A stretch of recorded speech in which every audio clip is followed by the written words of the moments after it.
นักเรียนทั้งหมดทำฟาร์มสวัสดีครับเด็กชายอะไรครับ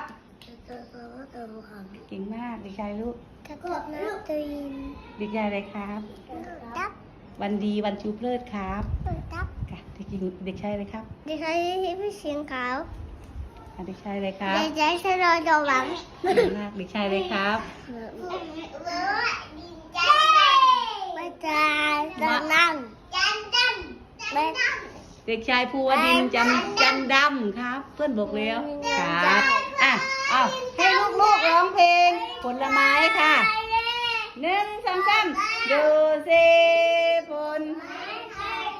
มีลำไยและส้มโอมะละกอ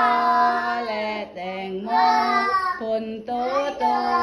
มีมากมายมีไว้ขายและรับประทาน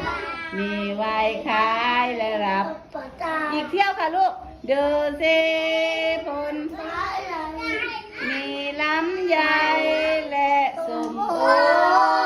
มะละกอและแตงโมผลโตมีมากมีไว้ขายและรับมีไว้ขายและรับสวัสดี